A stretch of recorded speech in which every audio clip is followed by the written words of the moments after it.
بسم اللہ الرحمن الرحیم، السلام علیکم ورحمۃ اللہ وبرکاتہ۔ ایک بہت ہی خوبصورت قرآنی آیات، یہ آیات میں آپ کو بتانے جا رہا ہوں۔ یہ آیات صرف آپ کے لیے نہیں ہے، بلکہ جب آپ یہ پڑھ لیتے ہیں تو اللہ تعالیٰ اسی آیات میں آپ کے گھر والوں کے لیے بھی دعا کو شامل کر لیتا ہے۔ یہ قرآنی آیات صرف آپ کے لیے نہیں ہے، بلکہ آپ کی اولاد اور آپ کے گھر والوں کے لیے بھی ہے۔ تو جب میں قرآنی آیات آپ کو سکھاؤں گا پڑھنا اور اس کے ساتھ بتاؤں گا کہ کس کس وقت پڑھنی ہے، تو آپ نے اس پر عمل کرنا ہے، انشاءاللہ اللہ پاک کرم فرمائے گا۔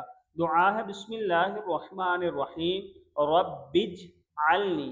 رب یہ بج والی جو زیر جن بج ہے، یہ اکثر لوگ مسٹیک کر دیتے ہیں یہاں پہ۔ یہ رب اجعلنی مقیم الصلاۃ، مقیم الصلاۃ ومن ذریتی، ومن ذریتی ہے، ذریتی نہیں ہے، اس کے اوپر دونوں را اور یا کے اوپر تھوڑا سا زور دینا ہے۔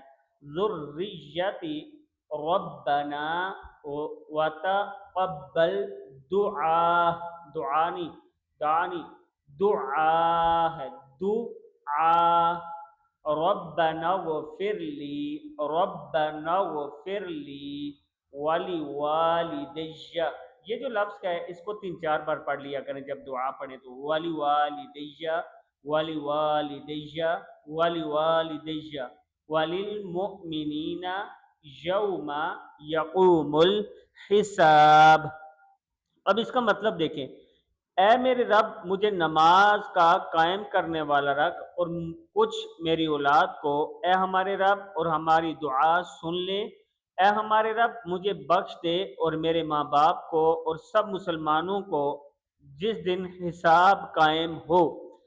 اب آپ نے نماز کے اندر تو یہ پڑھنی ہے، اللہ پاک نماز کے اندر جو آپ پڑھتے ہیں وہ دعا بھی قبول کرتا ہے، لیکن اکثر لوگ مسٹیک ہی کر دیتے ہیں نماز میں پڑھتے ہوئے، کہ جب آپ یہ دعا پڑھتے ہیں تو ربی جعلنی مقیم الصلاۃ ومن ذریتی ربنا وتقبل دعا، اس طرح پڑھ لیتے ہیں۔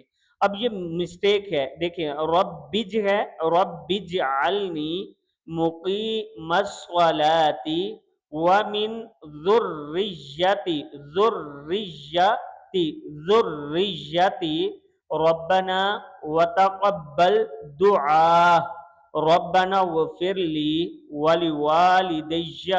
اس لفظ کا تکرار کر لیا کریں، تکرار سے مراد 3-4 بار پڑھ لیا کریں، یہ اچھا رہتا ہے۔ وللمؤمنین یوم یقوم الحساب۔ دعا کو سیکھ کر نماز میں پڑھیں تو اللہ پاک کا کرم ہوگا، اور نماز کے بعد 3 مرتبہ ہاتھ اٹھا کر یہ دعا پڑھ کے اللہ سے مانگیں، اللہ پاک کرم کرنے والا ہے۔ ویڈیو کو آپ نے آگے صدقہ جاریہ سمجھ کر شیئر کرنا ہے، اور اللہ تعالیٰ سے دعا ہے کہ اللہ تعالیٰ ہم سب کے والدین کی مغفرت فرمائے۔ السلام علیکم ورحمۃ اللہ وبرکاتہ۔ کمنٹ سیکشن میں اپنی رائے کا اظہار ضرور کرنا ہے۔